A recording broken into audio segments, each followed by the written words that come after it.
The first tractor that I ever bought was, we had two daughters wanting to mow grass, and I went and bought one. I refurbished it complete, and they started mowing grass, and oddly to say, they didn't run the tractor, they run the push mower. I run the tractor. But that gave me a reason to have a tractor to start with.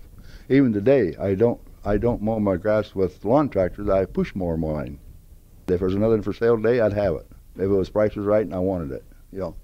I don't think there's any end to it. People like sports, people like this, people like fishing. It's just whatever, flip your trigger. First of all, you take and you get it running.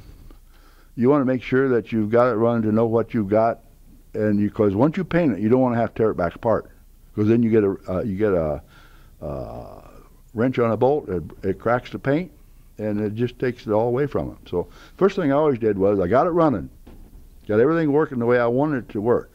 Then I tore it completely apart, everything. And then as I put it back together, I started painting. That's how we ended up. And that little John Deere back there, I spent all winter on it. I had it completely apart. There wasn't another bolt left in it. I took it all apart, sandblasted it, put it back together, painted it. This Amigo is very unusual. It's got the one without the clutches, and it's got shuttle drive.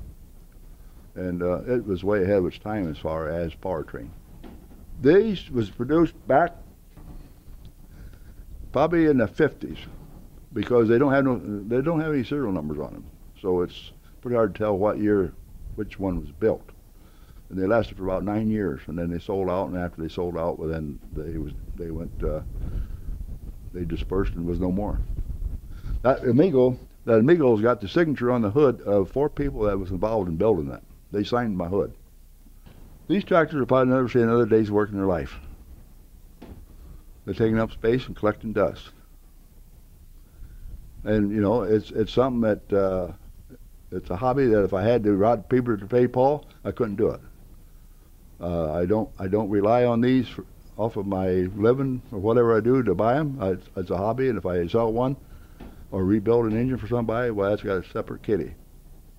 I'll put that in there to buy, whatever you need to buy.